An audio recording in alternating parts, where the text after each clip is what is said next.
Good evening and welcome to my channel. Tonight we'll be continuing our reading of The Murder of Roger Ackroyd by Agatha Christie. Chapter 5. Murder. I got out the car in next to no time and drove rapidly to Fernley. Jumping out, I pulled the bell impatiently. There was some delay in answering and I rang again. Then I heard the rattle of the chain and Parker, his impassivity of countenance quite unmoved, stood in the open doorway. I pushed past him into the hall. "Where is he?" I demanded sharply. "I beg your pardon, sir?" "Your master, Mr. Ackroyd. Don't stand there staring at me, man. Have you notified the police?" "The police, sir? Did you say the police?" Parker stared at me as though I were a ghost. "What's the matter with you, Parker? If, as you say, your master has been murdered..." A gasp broke from Parker. "The master? Murdered? Impossible, sir." It was my turn to stare. "Didn't you telephone to me not 5 minutes ago and tell me that Mr. Ackroyd had been found murdered?" "Me, sir? Oh, no, indeed, sir. I wouldn't dream of doing such a thing." "Do you mean to say it's all a hoax? That there's nothing the matter with Mr. Ackroyd?" "Excuse me, sir, did the person telephoning use my name?" "I'll give you the exact words I heard. 'Is that Dr. Shepherd? Parker, the butler at Fernley, speaking. Will you please come at once, sir? Mr. Ackroyd has been murdered.'" Parker and I stared at each other blankly. "A very wicked joke to play, sir," he said at last in a shocked tone. "Fancy saying a thing like that." "Where is Mr. Ackroyd?" I asked suddenly. "Still in the study, I fancy, sir. The ladies have gone to bed, and Major Blunt and Mr. Raymond are in the billiard room." "I think I'll just look in and see him for a minute," I said. "I know he didn't want to be disturbed again, but this odd practical joke has made me uneasy. I'd just like to satisfy myself that he's all right." "Quite so, sir. It makes me feel quite uneasy myself. If you don't object to my accompanying you as far as the door, sir?" "Not at all," I said. "Come along." I passed through the door on the right, Parker on my heels, traversed the little lobby where a small flight of stairs led upstairs to Ackroyd's bedroom, and tapped on the study door. There was no answer. I turned the handle, but the door was locked. "Allow me, sir," said Parker. Very nimbly, for a man of his build, he dropped on one knee and applied his eye to the keyhole. "Key is in the lock all right, sir," he said, rising. "On the inside. Mr. Ackroyd must have locked himself in and possibly just dropped off to sleep." I bent down and verified Parker's statement. "It seems all right," I said. "But all the same, Parker, I'm going to wake your master up. I shouldn't be satisfied to go home without hearing from his own lips that he's quite all right." So saying, I rattled the handle and called out, "Ackroyd! Ackroyd! Just a minute!" But still there was no answer. I glanced over my shoulder. "I don't want to alarm the household," I said hesitatingly. Parker went across and shut the door from the big hall through which we had come. "I think that will be all right now, sir. The billiard room is at the other side of the house, and so are the kitchen quarters and the ladies' bedrooms." I nodded comprehendingly. Then I banged once more frantically on the door, and stooping down fairly bawled through the keyhole, "Ackroyd! Ackroyd! It's Shepherd! Let me in!" And still silence. Not a sign of life from within the locked room. Parker and I glanced at each other. "Look here, Parker," I said. "I'm going to break this door in, or rather, we are. I'll take the responsibility." "If you say so, sir," said Parker rather doubtfully. "I do say so. I'm seriously alarmed about Mr. Ackroyd." I looked round the small lobby and picked up a heavy oak chair. Parker and I held it between us and advanced to the assault. Once, twice, and 3 times we hurled it against the lock. At the 3rd blow it gave, and we staggered into the room. Ackroyd was sitting as I had left him in the armchair before the fire. His head had fallen sideways, and clearly visible, just below the collar of his coat, was a shining piece of twisted metalwork. Parker and I advanced till we stood over the recumbent figure. I heard the butler draw in his breath with a sharp hiss. "Stabbed from behind," he murmured. "Horrible." He wiped his moist brow with his handkerchief, then stretched out a hand gingerly towards the hilt of the dagger. "You mustn't touch that," I said sharply. "Go at once to the telephone and ring up the police station. Inform them of what has happened. Then tell Mr. Raymond and Major Blunt." "Very good, sir." Parker hurried away, still wiping his perspiring brow. I did what little had to be done. I was careful not to disturb the position of the body, and not to handle the dagger at all. No object was to be attained by moving it. Ackroyd had clearly been dead some little time. Then I heard young Raymond's voice, horror-stricken and incredulous, outside. "What do you say? Oh, impossible! Where's the doctor?" He appeared impetuously in the doorway, then stopped dead, his face very white. A hand put him aside, and Hector Blunt came past him into the room. "My God," said Raymond from behind him. "It's true, then." Blunt came straight on till he reached the chair.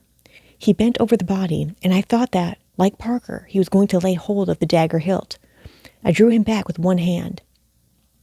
"Nothing must be moved," I explained. "The police must see him exactly as he is now." Blunt nodded in instant comprehension. His face was expressionless as ever, but I thought I detected signs of emotion beneath the stolid mask. Geoffrey Raymond had joined us now and stood peering over Blunt's shoulder at the body. "This is terrible," he said in a low voice. He had regained his composure, but as he took off the pince-nez he habitually wore and polished them, I observed that his hand was shaking. "Robbery, I suppose," he said.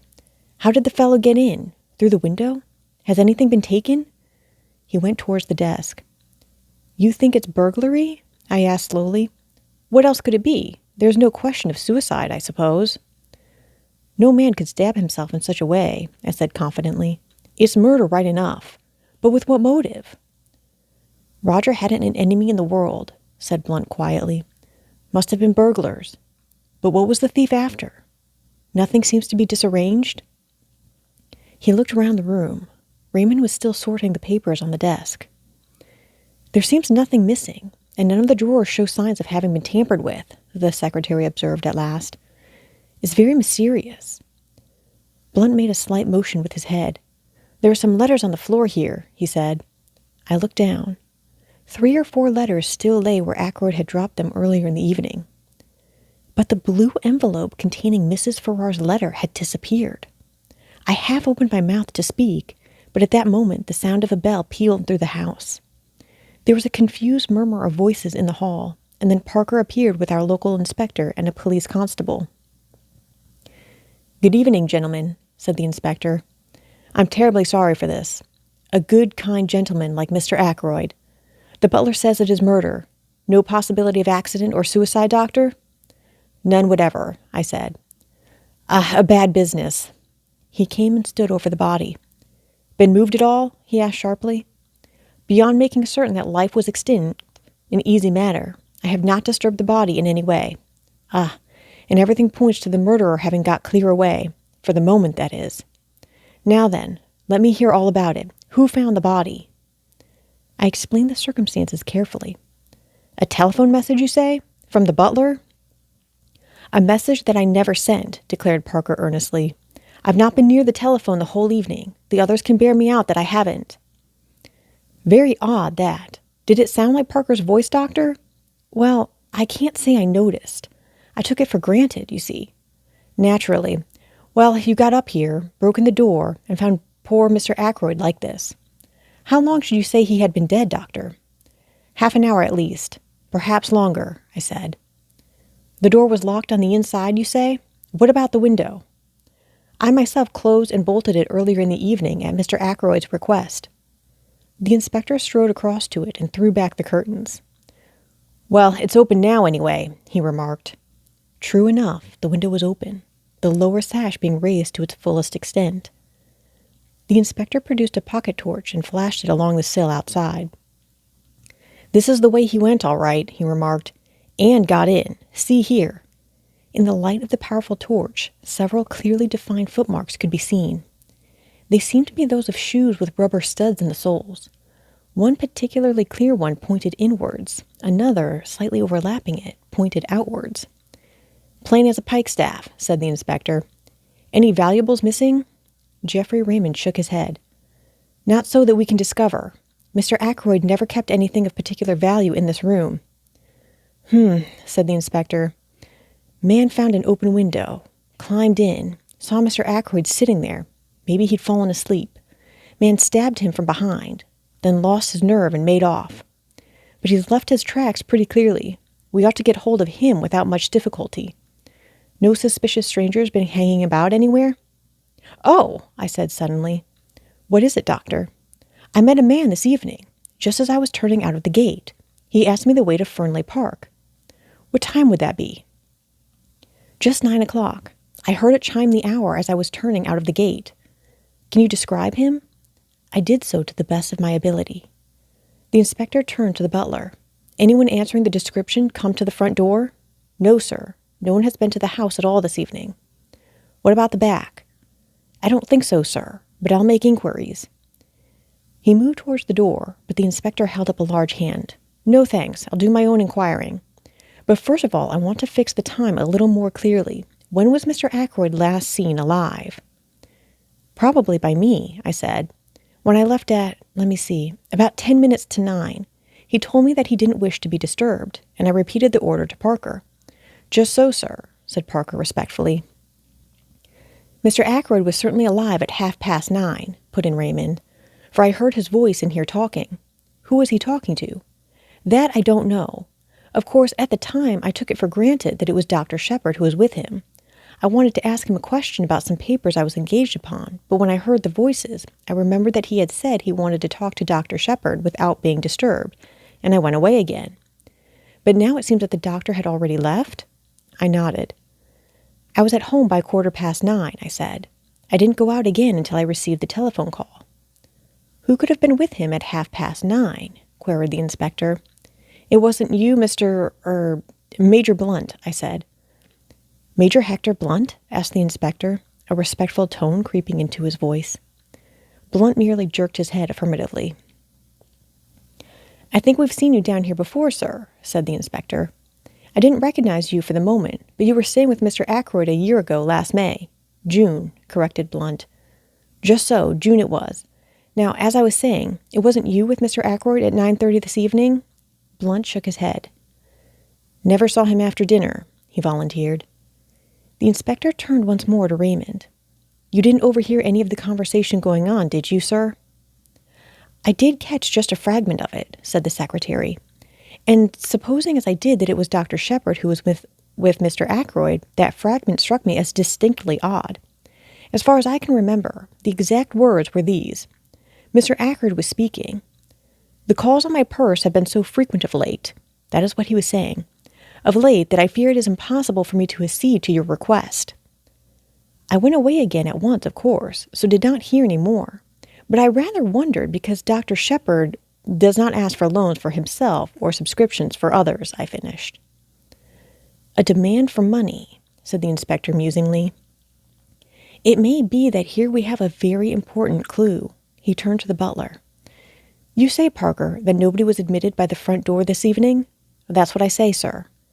"Then it seems almost certain that Mr. Ackroyd himself must have admitted the stranger. But I don't quite see—" The inspector went into a kind of daydream for some minutes. "One thing is clear," he said at length, rousing himself from his absorption. "Mr. Ackroyd was alive and well at 9:30. That is the last moment at which he is known to have been alive." Parker gave vent to an apologetic cough, which brought the inspector's eyes on him at once. "Well?" he said sharply. "If you'll excuse me, sir, Miss Flora saw him after that." "Miss Flora?" "Yes, sir. About 9:45, that would be. It was after that she told me Mr. Ackroyd wasn't to be disturbed again tonight." "Did he send her to you with that message?" "Not exactly, sir. I was bringing a tray with soda and whiskey when Miss Flora, who was just coming out of this room, stopped me and said her uncle didn't want to be disturbed." The inspector looked at the butler with rather closer attention than he had bestowed on him up to now. "You'd already been told that Mr. Ackroyd didn't want to be disturbed, hadn't you?" Parker began to stammer. His hand shook. Yes, sir. Quite so, sir." "And yet you were proposing to do so?" "I'd forgotten, sir. At least, I always bring the whiskey and soda about that time, sir, and ask if there's anything more, and I thought, well, I was doing as usual without thinking." It was at this moment that it began to dawn upon me that Parker was most suspiciously flustered. The man was shaking and twitching all over. Said the inspector. I must see Miss Ackroyd at once. For the moment, we'll leave this room exactly as it is. I can return here after I've heard what Miss Ackroyd has to tell me. I shall just take the precaution of shutting and bolting the window." This precaution accomplished, he led the way into the hall, and we followed him. He paused a moment as he glanced up at the little staircase, then spoke over his shoulder to the constable. "Jones, you'd better stay here. Don't let anyone go into that room." Parker interposed deferentially. "If you'll excuse me, sir, if you were to lock the door into the main hall, nobody could gain access to this part. That staircase leads only to Mr. Ackroyd's bedroom and bathroom. There is no communication with the other part of the house. There once was a door through, but Mr. Ackroyd had it blocked up. He liked to feel that his suite was entirely private. To make things clear and explain the position, I have appended a rough sketch of the right-hand wing of the house. The small staircase leads, as Parker explained, to a big bedroom, made by two being knocked into one, and an adjoining bathroom and lavatory." The inspector took in the position at a glance. We went through into the large hall, and he locked the door behind him, slipping the key into his pocket. Then he gave the constable some low-voiced instructions, and the latter prepared to depart. "We must get busy on those shoe tracks," explained the inspector. "But first of all, I must have a word with Miss Ackroyd. She was the last person to see her uncle alive. Does she know yet?" Raymond shook his head. "Well, no need to tell her for another 5 minutes. She can answer my questions better without being upset by knowing the truth about her uncle. Tell her there's been a burglary, and ask her if she would mind dressing and coming down to answer a few questions." It was Raymond who went upstairs on this errand. "Miss Ackroyd will be down in a minute," he said when he returned. "I told her just what you suggested." In less than 5 minutes, Flora descended the staircase. She was wrapped in a pale pink silk kimono. She looked anxious and excited. The inspector stepped forward. "Good evening, Miss Ackroyd," he said civilly. "We are afraid there's been an attempt at robbery, and we want you to help us. What's this room, the billiard room? Come in here and sit down." Flora sat down composedly on the wide divan which ran the length of the wall and looked up at the inspector. "I don't quite understand. What has been stolen? What do you want me to tell you?" "It's just this, Miss Ackroyd. Parker here says you came out of your uncle's study at about 9:45. Is that right?" "Quite right. I had been to say good night to him." "And the time is correct?" "Well, it must have been about then. I can't say exactly. It might have been later." "Was your uncle alone, or was there anyone with him?" "He was alone. Dr. Shepherd had gone." "Did you happen to notice whether the window was open or shut?" Flora shook her head. "I can't say. The curtains were drawn." "Exactly. And your uncle seemed quite as usual?" "I think so." "Do you mind telling us exactly what passed between you?" Flora paused a minute, as though to collect her recollections. "I went in and said, 'Good night, Uncle. I'm going to bed now. I'm tired tonight.' He gave a sort of grunt, and I went over and kissed him, and he said something about my looking nice in the frock I had on, and then he told me to run away as he was busy, so I went." "Did he ask specially not to be disturbed?" "Oh, yes, I forgot. He said, 'Tell Parker I don't want anything more tonight, and that he's not to disturb me.' I met Parker just outside the door and gave him Uncle's message." "Just so," said the inspector. "Won't you tell me what it is that has been stolen?" "We're not quite certain," said the inspector hesitatingly. A wide look of alarm came to the girl's eyes. She started up. "What is it? You're hiding something from me." Moving in his usual unobtrusive manner, Hector Blunt came between her and the inspector. She half stretched out her hand, and he took it in both of his, patting it as though she were a very small child, and she turned to him as though something in his stoic, rock-like demeanor promised comfort and safety. "It's bad news, Flora," he said quietly. "Bad news for all of us.